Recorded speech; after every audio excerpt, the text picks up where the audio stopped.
네, 윤 대통령 탄핵 선고가 이번 주를 넘기는 가운데 여야의 공방도 헌재를 둘러싼 탄핵 찬반 양측의 신경전도 더욱 격화하고 있습니다. 조청래 전 여의도연구원 부원장, 조기현 민주당 법률위 부위원장과 자세한 내용 짚어보겠습니다. 안녕하세요. 네, 안녕하세요. 네, 오늘도 서울 도심 곳곳에서는 탄핵 찬반 집회가 열리고 있고요. 여야도 거리로 나가서 장외 여론전을 펼치고 있습니다. 말씀드린 것처럼 헌법재판소 지금 자유 게시판에는 탄핵 찬반 글이 정말 폭주를 하고 있고 그리고 팩스로도 탄원서 수백 건이 접수가 된 걸로 알려졌습니다. 지금 이렇게 갈등이 고조되는 상황 어떻게 보시는지 먼저 듣겠습니다. 아니 뭐 국면의 성격상 이제 막바지로 가고 있으니까 다 예민해지는 거고요. 여론전이 최고조에 이런 거죠. 이런 거고 그다음에 윤석열 대통령에 대한 구속 취소가 이루어지고 난 이후에 국민의 성격이 많이 바뀌었고 이 상황을 보는 국민의 시야도 넓어지고 시각도 많이 바뀌었고요. 그다음에 지금 헌재에서 변론을 종결하고 난 뒤에 평의 절차에 들어가는데 이 시간이 길어지니까 다양한 추측이 나오잖아요. 왜냐하면 사안이 간명하면 길어질 이유가 없으니까 이게 안에서 이게 이견이 있고 경론이 있는 게 아닌가 하는 이런 부분들이 이제 추측이 되고 있잖아요. 근데 지난번에 이진숙 방송통신위원장 그 심판 때 보면은 헌재 재판관의 성향이 4대4로 딱 나누어졌지 않습니까? 그러니까 시간상으로도 내란 혐의를 다툴 만한 지금 상황은 안 되는 거고 그러니까 계엄의 헌법과 법률 위반 혐의만 보고 있는 거기 때문에 이게 이제 여론전에 영향을 미친다고 각 진영이 다 생각을 하지 않습니까? 그래서 이제 집회 동원이나 참가 규모도 계속 최고조에 이루고 있고 특히 민주당 같은 경우는 지금 상황이 복잡해지니까 당이 직접 나서서 동원령 내리고 집회를 조직하고 뭐 그 집회를 끌고 가고 있잖아요. 이런 부분들이 다 종합적으로 작용을 하고 있는 것 같습니다. 예, 조기현 부위원장께서는 지금 상황 어떻게 바라보고 계세요?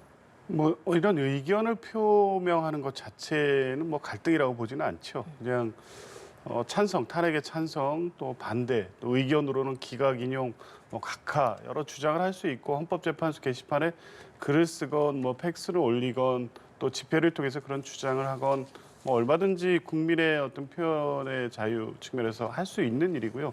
그 자체가 문제되지는 않습니다만 문제는 헌법재판소 결정 여부에 따라서 그 외에 이루어질 어떤 위험한 행위들이 예고되고 있는 부분은 매우 뭐 부적절해 보입니다. 그런 이 내용들은 주로 이제 집회, 보수 집회에서 계속 나오고 있는데요. 거기에 국민의힘 의원들도 많이 참가하시죠. 그 집회에서 헌법재판소를 쓸어버리자. 또 국민의힘 현역 의원은 뭐 헌법재판소와 선관위를 처부수자. 만약에 인용이 됐을 경우에 인용을 하면 헌법재판관들은 을사오적이나 다름없다. 이런 주장들이 나오고 있습니다. 최근에 또 김용현 전 장관은 옥중 서신을 통해서 특정 재판관들을 처단하자는 메시지를 반복적으로 내고 있습니다. 당연히 승복해야 된다는 얘기를 하고 있지만 본인들이 참여하는 집회, 국민의힘 의원들이 참여하는 집회에서 이런 얘기가 나오고 있다면 당 지도부로서는 참여를 자제시키거나 아니면 그런 목소리가 나오지 않도록 오히 시민단체라든가 그 집회를 주도하는 단체에 자제를 요청하는 등의 행위를 해야 되는데 그냥 당의 공식 입장이 아니다 이런 말로 그 면피하고 있다는 점에서 다소 우려스럽습니다. 당연히 결과에는 승복해야 되고 그 이전까지 어떠한 의견을 자유롭게 주장할 수 있지만 불복하거나 폭력 사태로 이어지는 어떤 계기가 될 수 있는 행위들은 극도로 자제되어야 된다고 봅니다. 예, 아직 윤 대통령 탄핵 심판의 선고기일이 통지가 되지 않았고요. 일단 18일에는 박성재 법무부 장관 탄핵 심판의 첫 변론 기일이 잡혀 있습니다. 두 분께서는 윤 대통령 탄핵 심판 선고기일 언제쯤으로 예측을 하시는지 먼저 듣겠습니다. 저는 이 방송을 통해서 예전에 17일도 넘어갈 수 있다라고 예측을 드렸던 적이 있어요. 지금 이게 뭐냐면 지금 나오고 있는 뭐 보도라든가 분위기로 볼 때 헌법재판소 재판관들 사이에서 쟁점 정리도 아직 제대로 안 된 거 아니냐 하는 관측이 나오고 있습니다.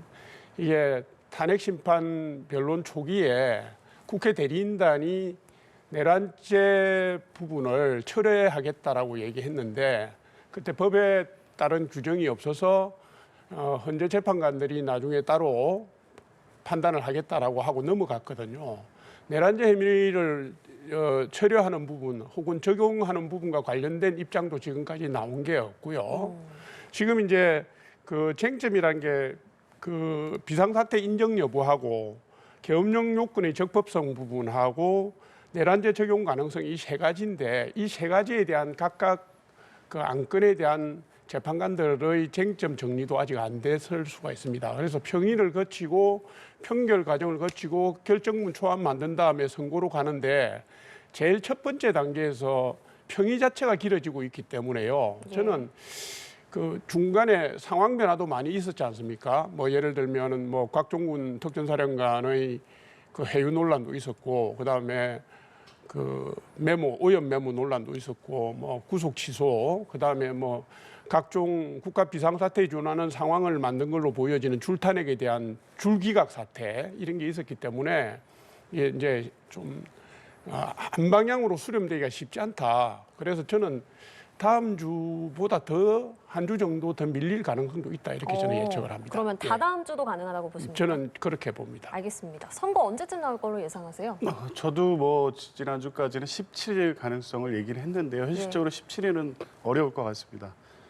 바로 다음 주 월요일이기 때문에 선고일이 공지되기 위해서는 피청구인 국회나 윤석열 대통령 측에 사전에 고지가 돼야 됩니다. 근데 주말이고 아직 고지됐다는 사실이 확인되지 않는 걸 보면 17일 선고 일정은 아닌 것 같지만 다음 주 중에 선고는 거의 확실하다고 봅니다. 오늘 보도를 보니까 헌법재판관들 평의는 주말에는 없고 각자 자택에서 기록 검토를 한다는 보도가 있더라고요. 반면에 헌법재판관들은 출근해서 막판점 업무를 보고 있다 이런 보도가 있습니다. 그러면 제가 볼 때는 이 재판관들의 평이나 평결의 결론은 어느 정도 나와 있다. 그러니까 마지막 이 결정문에 문구를 가다듬는 게 아닌가. 그러니까 지금까지 다소 지연된 것은 이 사안 자체가 굉장히 중대하고 박근혜 대통령 탄핵 사건이 있었지만 또 그와는 분명히 다르지 않습니까? 비상계엄 내란에 대한 위헌 위법으로 대통령의 파면에 대한 탄핵 심판을 하는 것이기 때문에 굉장히 신중할 수밖에 없고 심판 과정에서 윤석열 대통령 측이 주장했던 하나하나의 쟁점들을 2017년 사례가 있었기 때문이라 그 선례에 따른다 이렇게 정리하기는 어렵습니다. 적어도 대통령 탄핵에 반대하는 분들도 헌법적인 완결성을 가지고 설득해야 되기 때문에 그런 부분을 하나하나 정리하는, 그러니까 다수의 의견, 전체의 의견은 탄핵 인용으로 가더라도 거기에 보충 의견 등을 보완하는 이 작업들이 주말 중에 있을 것으로 보여지고, 그렇다면 주 초에 선고일이 고지되고 주중 빠르면 19일, 20일, 뭐 21일, 그러니까 4주 중에는 선고가 있을 것 같다. 저는 그렇게 봅니다. 예, 지금 역대 대통령 탄핵 심판 중 최장 기록인데 이렇게까지 평의가 길어지는 배경에 대해서 말씀하신 부분들도 있지만 헌법재판관들이 전원인치 판결을 내기 위해서 좀 조율하느라고 길어지고 있다. 이런 분석도 일각에서 나오고 있거든요. 근데 이제 예를 들어서 8분 중에서요, 1분 내지 2분이 이 소수 의견으로 가지고 있다면 예를 들어서 내용을 수렴해서 전원일치로 가자, 국민 통합을 위해서라도 가자 이렇게 얘기를 할 수 있겠는데요. 뭐 잘 모르지만 만약에 이게 헌법재판관들이 3대 5나 4대 4로 의견이 갈리면 한쪽 방향으로 가기가 쉽지가 않을 겁니다.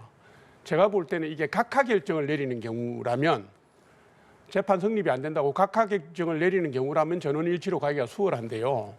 지금 평의 과정에서 이렇게 시간을 끌고 조율을 하는 시간이 길어지는 걸 보면 상당히 그 명확한 의견 대립이 있는 게 아닌가 이렇게 보여져요. 그래서 만약에 3대 5나 4대 4의 이 경우로 갈라진다면 양쪽 다 입장을 평결에다 반영을 해서 가야 되는 그런 상황이 올 수도 있어서 노무현 전 대통령이나 박근혜 전 대통령의 사례와 같이 꼭 같이 간다고 저는 보지는 않아요.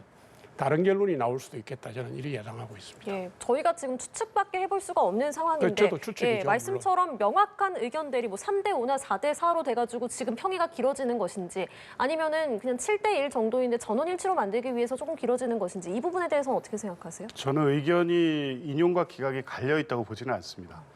8인의 재판관이 인용에는 의견을 같이 하고 있다고 봅니다. 그러니까 탄핵 소추 사유를 보면 단순하게 박근혜 대통령의 탄핵 소추 사유와만 비교해봐도 파면에 이를 정도의 중대한 위헌 위법은 쉽게 확인할 수 있습니다.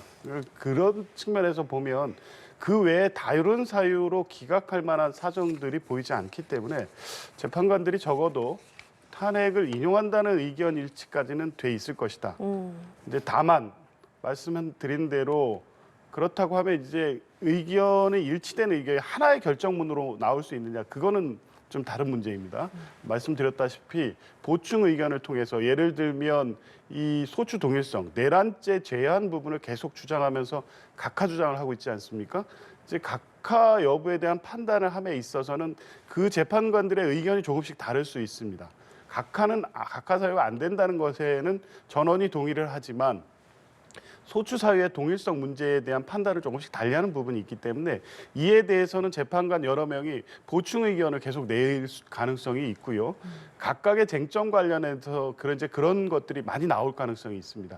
이런 부분을 정리하는 데 좀 시간이 걸리지 않나 싶고, 결론, 그러니까 인용이냐 기각이냐에 대해서 의견이 갈려서 예를 들면 7대1, 6대2, 5대3 뭐여서 인용을 생각하고 있는 재판관들이 기각 의견을 낸 재판관들을 설득하기 위한 과정으로 시간이 지금 소요되고 있다고 보지는 않습니다. 예, 알겠습니다. 최상목 대행이 명태균 특검법에 대해서 거부권을 행사를 했습니다. 여야의 입장이 엇갈린 가운데 특검법은 다시 국회로 돌아와서 재표결에 붙여지게 될 텐데요. 이 재표결 시기에 대해서 민주당은 이달 20일과 27일 본회의를 하기로 합의했는데 여러 상황을 고려해서 판단해야 할 거다, 이렇게 말을 했습니다. 좀 말을 아끼는 모습입니다. 그렇죠. 아직 이 섣불리 재표결 일정을 밝히기는 어렵습니다. 왜냐하면 여러 가지 변수가 있는 겁니다. 지금 상황대로 바로 표결을 한다 그러면 국민의힘이 이른 결집돼 있기 때문에 이탈표가 거의 발생하지 않을 가능성이 높죠. 그런데 탄핵이 만약에 인용된다, 그러면 이제 조기 대선 체제로 바로 갑니다. 각 국민의힘 당내 잠재적 대선 후보들이 대선 활동을 시작하게 되면 각자의 이해관계가 다릅니다. 특히 명태균 의혹과 관련해서는 홍준표 시장이라든가 오세훈 시장 관련된 의혹들이 계속 나오고 있기 때문에 그러한 이해관계에 따라서 실제 국민의힘 내부에서의 어떤 갈등이라든가 분열 분위기가 형성될 가능성이 매우 높고, 명태균 특검법이 중요한 어떤 매개가 될 가능성이 있기 때문에 그 시간적으로 이제 그런 것을 보면서 재표결 여부 시기를 결정할 수밖에 없을 거고요. 그래서 본회의 일정은 잡혀 있지만 언제 어떤 방식으로 할지는 좀 당내 논의, 그리고 이후에 전국 상황을 좀 지켜보고 판단할 것으로 보입니다. 예, 조청래 전 부원장께서는 민주당이 이렇게 추후에 재표결 시기 정하려는 의도 어떻게 보십니까? 원래부터 민주당 입장이 그렇게 나왔어요. 그러니까 탄핵 심판 끝나고 난 뒤에 재표결 하겠다고 나온 건데, 아까 저 말씀대로 예. 노림수가 분명히 있는 거고요. 이게 이제 이렇습니다. 이렇게 전지전능한 법을 만드는 국회가 있겠습니까? 2021년부터 2024년 사이에 모든 선거 다 들여다보겠다. 정당의 공천 과정 들여다보고 정책 결정 과정 들여다보고 그것도 모자라서 수사 중에 인지된 사항도 수사할 수 있다, 이래놨습니다. 그러니까 난장판을 만들겠다는 얘기를 하는 거고요. 그다음에 특검의 수사 기간은 공소시효에서 빼겠다. 그다음에 검찰이 지금 하고 있는 공소 유지를 자기들이 가져가겠다, 특검이. 검찰을 공소 유지에서 배제하겠다, 이렇게 얘기했고요. 특검 임명도 인사안이 추천되고 난 뒤 3일 내에 안 하면 나이 많은 사람으로 특검 임명하는 걸로 간주하겠다고 해서 헌법상의 상권 분립도 무효화시키고 있는 이런 법안입니다. 이거는 뭐냐 하면은 말하자면 거부권 행사해 달라고 만든 법안 같아요, 민주당이. 그런데 이 법안을 받아든 국민의힘 의원들이 누가 찬성표를 던지겠습니까? 단 한 표도 안 나올 겁니다. 따라서 재표결을 한다고 해도 이거는 부결이거든요. 근데 민주당이 노리는 게 뭐겠습니까? 거부권 행사에서 계속 이렇게 가져가는 부정적 이미지를 국민의힘에다 누적적으로 쌓게 하는 거고, 조기 대선을 준비하는 거 아니겠습니까? 예. 그렇다면 물론 가정입니다만 탄핵이 인용이 돼서 조기 대선 체제로 전환이 된 다음에 재표결에 붙여진다면 여당에서 이탈표가 나올 가능성은 어떻게 보세요? 지금 조경 변호사님이 바로 그걸 노리고 말씀하셨는데요. 지금 국민의힘의 잠재 대선 후보를 추종하거나 혹은 뜻을 같이 하는 의원들이 있을 거 아닙니까? 그러면 노림수에 따라서 반란표가 나올 수도 있겠다라고 지금 겨냥해서 하신 말씀인데, 그 여지를 완전히 배제할 수는 없지만 이게 국민의힘 전체와 국민의힘 구성원들, 국회의원들, 현역 의원들을 다 겨냥하고 있는 거기 때문에 실제로는 재표결에서 다시 통과되기는 쉽지 않다. 저는 부결될 거다 이렇게 봅니다. 네, 알겠습니다. 최재 감사원장과 이창수 서울중앙지검장 등 탄핵안이 헌재에서 기각된 걸 두고 여야가 상반된 평가를 내리고 있습니다. 두 분께서는 어떻게 보시는지 궁금하고요. 또 이 사안이 윤석열 대통령 탄핵 심판에는 어떤 영향을 줄지도 좀 듣겠습니다. 기각이 됐다는 것 자체는 뭐 탄핵을 추진한 민주당으로서는 좀 안타깝죠. 아쉬움이 좀 있습니다. 그럼에도 불구하고 단순히 기각됐다는 사유만으로 탄핵 소추가 전혀 무의미하거나 비판받아야 되냐, 저는 그렇게 보지 않습니다. 그러니까 탄핵 소추라는 것은 이 국회가 행정부를 견제하는 방식이고요. 특히 검찰과 같이 내부의 어떤 징계라든가 자정 기능이 잘 작동하지 않고 계속적으로 비판받아 왔던 것처럼 제19 감사위가 가장 강력한 게 이제 검찰 아니겠습니까? 그래서 이 과거의 주요 사건에서 핵심 검사의 어떤 비위 행위가 있음에도 불구하고 징계되지 않는 사건들이 많이 있었습니다. 검사에 대한 탄핵 충분히 할 수 있는 거죠. 그런데 이제 그래서 이제 예를 들면 안동환 검사 같은 경우에 과거 이 서울 건찹단 사건에 대한 그 관련해서 이 공소권 남용의 문제가 있었는데 관련돼서 수사나 징계가 전혀 제대로 안 왔고 이후에 아마 징계는 있었을 텐데 그 행위에 비해서 상당히 이 경한 처분을 받은 바도 있습니다. 그래서 이제 탄핵 소추를 한 거였고요. 안동환 검사 같은 경우에 5대 4였습니다. 기각은 됐지만 파면해야 된다는 의견이 재판관 의견이 4명 있었던 거거든요. 그러니까 지금까지 탄핵 소추가 모두 기각됐다는 비판을 하면서 민주당에 책임을 묻고 있는데 그 부분에 대해서 헌법재판소는 이번에 검사 탄핵 사건에서 분명하게 판시를 했습니다.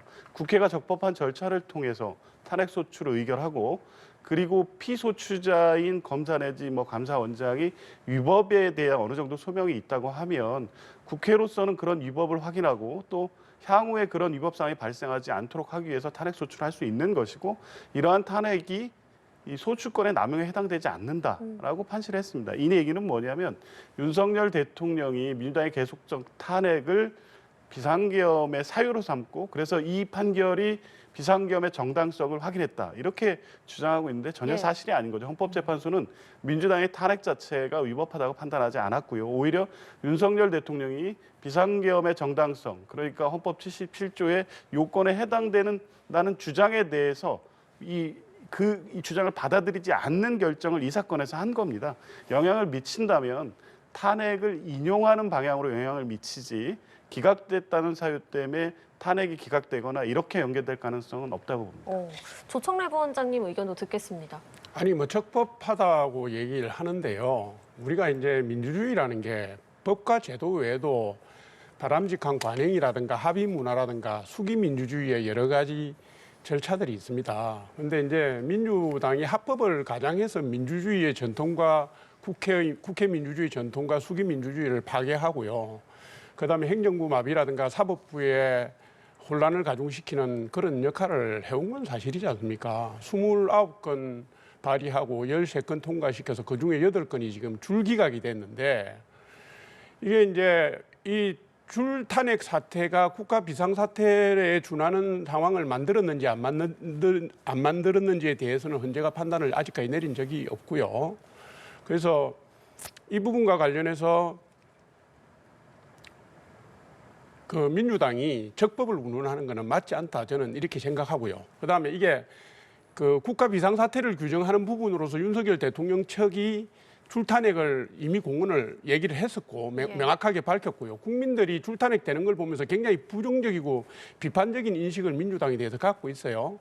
그 부분을 헌법재판관들이 모르시에 나는 뭐 상관이 없다 이렇게 하기는 힘들잖아요.